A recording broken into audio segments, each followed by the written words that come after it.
Hi hello మీ తెలంగాణ పోరీ ఛానల్కి స్వాగతం సుస్వాగతం. సింపుల్గా ఆయిల్ తక్కువగా యూస్ చేసి చికెన్ ఫ్రై చేయడం ఎలాగో చూపిస్తున్నాను, మిస్ చేయకుండా చూసేయండి. స్టవ్ మీద కడాయిని పెట్టుకొని 4 నుంచి 5 స్పూన్ల ఆయిల్ వేసుకొని ముందుగా శుభ్రం చేసుకున్న చికెన్ని యాడ్ చేసుకోవాలి. రుచికి సరిపడా ఉప్పుని యాడ్ చేసుకోవాలి, కొంచెం పసుపు, ఒక్కసారి మంచిగా కలుపుకొని ఉడికించుకోవాలి.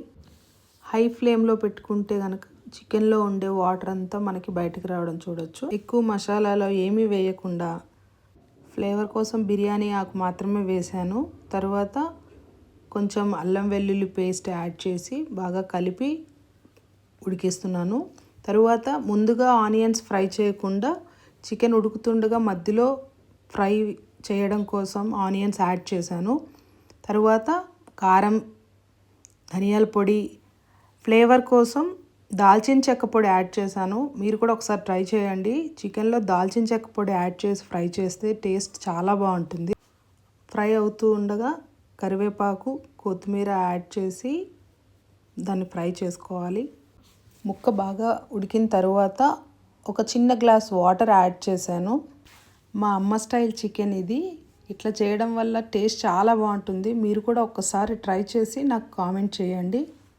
పీసెస్ అన్నీ ఉడికిన తర్వాత చివరగా కొంచెం నిమ్మరసం యాడ్ చేస్తే మనకి చికెన్ ఫ్రై ఆల్మోస్ట్ అయిపోయినట్లే. వాటర్ అంతా ఇంకిపోయేంత వరకు ఫ్రై చేసుకుంటే ఆయిల్ చూసారు కదా తేలుతుంది. మనకి సరిపడానే ఉంది, చాలా ఎక్కువ అయితే లేదు. వీడియో నచ్చినట్లయితే తప్పకుండా లైక్ చేయండి, షేర్ చేయండి, సబ్స్క్రైబ్ చేయడం మాత్రం మర్చిపోకండి. సర్వింగ్ బౌల్లోకి అలా చికెన్ పీసెస్ చూస్తుంటే, అందులో లెగ్ పీస్ చూస్తుంటే టెంప్టింగ్గా ఉంది కదా.